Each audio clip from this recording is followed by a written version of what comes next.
જિલ્લાના વડિયા શહેરના સુરંગપરા વિસ્તારમાં ગટર સમસ્યા દિવસે ને દિવસે વિકટ બની રહી છે। વિસ્તારમાં ગટર ઉભરાતા ગંદુ પાણી રોડ પર વહેવા લાગ્યું છે અને હવે તો મેઇન રોડ ઉપર કચરાનો ઉકરડો પણ ઊભો થઈ ગયો છે। ગટરનું પાણી અને કચરાના ઢગલાને કારણે સમગ્ર વિસ્તારમાં ભારે દુર્ગંધ ફેલાઈ ગઈ છે। રસ્તા પરથી પસાર થનારા વાહન ચાલકો અને સ્થાનિક રહેવાસીઓને ભારે મુશ્કેલીનો સામનો કરવો પડી રહ્યો છે। ગટર પાણીમાં કચરો ભરાતા મચ્છરોનો ભારે ઉપદ્રવ વધ્યો છે, જેને કારણે ખાસ કરીને બાળકોમાં માંદગીના પ્રશ્નો ઊભા થવાની ભીતિ સેવાઈ રહી છે। તાવ, ડેન્ગ્યુ, મેલેરિયા જેવી બીમારીઓ ફેલાવાનો ખતરો પણ વધી ગયો છે।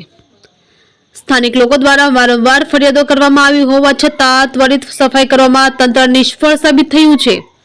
ગ્રામ પંચાયતની ઢીલાસ સામે લોકોમાં રોષ જોવા મળી રહ્યો છે।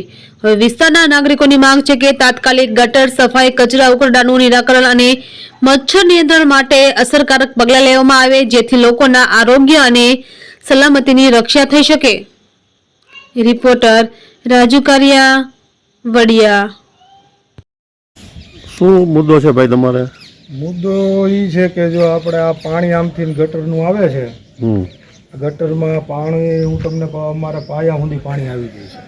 જો આ તમે જોઈ શકો અહીંથી પાણી જે આવે આ તો અત્યારે ઓછું છે સાફ કર્યું એટલે, નકર અહીંયા સુધી આ કડ સુધી, કડની નીચે આ કડ છે ને એની નીચે સુધી પાણી હોય, અહીંથી પાણીનો નિકાલ થતો નથી।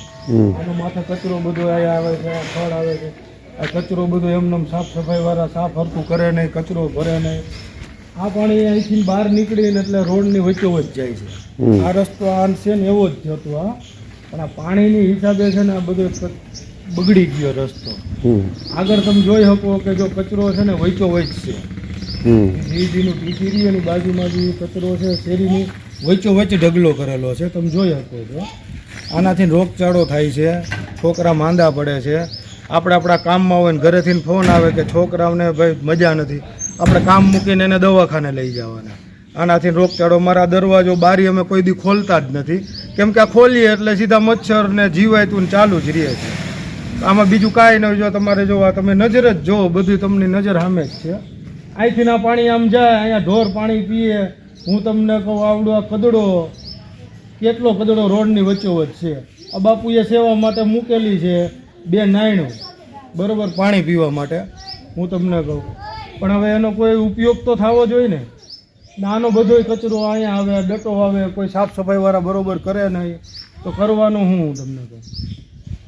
બાપુ જો પાછળ જોવો ગટરમાં એટલો કચરો હશે ઊભી પટ્ટીમાં। અવારનવાર આપણે રજૂઆતે કરેલી છે કે ભાઈ સરપંચને કહીએ કે ભાઈ તમે આ થોડુંક કરાવો, નહીં કરે, નથી ના પાડતા, માણસો મોકલે એ કરી નાખે, પણ બીજે દીએ પાછું હતું એ નહીં થઈ જાય છે। રેગ્યુલર માણસો જો આવે તો સાફ સફાઈ થાય ને રોગચાળો, બીમારી ઓછી થાય, આપણું કહેવાનો મુદ્દો એ છે। બીજું આપણે કોઈ અરે વાંધો નથી, પણ હવે અમારા ઘર પાસે જ આવી પરિસ્થિતિ છે, કેવું કોને તમે કહો।